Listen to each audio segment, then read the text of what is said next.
அற்பர்கள் நாம் ஏதோ 2 சீட்டு 3 சீட்டுக்காக அங்கே ஒட்டி கொண்டு இருக்கிறோம் என்பதை போல ஒரு விமர்சனத்தை வைக்கிறார்கள். இந்த கூட்டணியில் இருக்கிற ஒருவரும் கடந்து விடக்கூடாது, சிதறிவிடக் கூடாது என்கிற பொறுப்புணர்வோடு விடுதலை சிறுத்தைகள் கட்சி களமாடி கொண்டிருக்கிறது.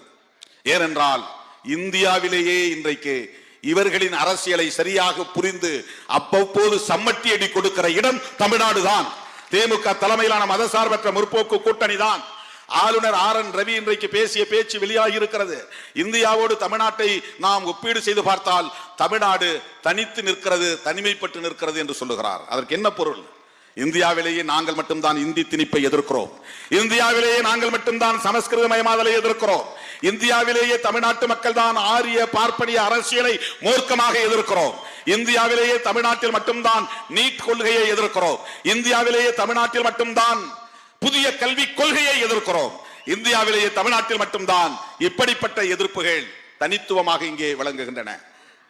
இந்த தனித்துவத்தை நாம் தனிமைப்பட்டு இருக்கிறோம் என்று அவர் சொல்லுவது என்ன பொருள் என்றால், எங்களால் பிற மாநிலங்களில் இந்துமயப்படுத்துவது போல இங்கே இந்துமயப்படுத்த முடியவில்லை, சமஸ்கிருதமயப்படுத்துவது போல் சமஸ்கிருதமயப்படுத்த முடியவில்லை, பிடிக்க முடியவில்லை என்கிற ஆதங்கத்தில் அவர் பேசுகிறார்.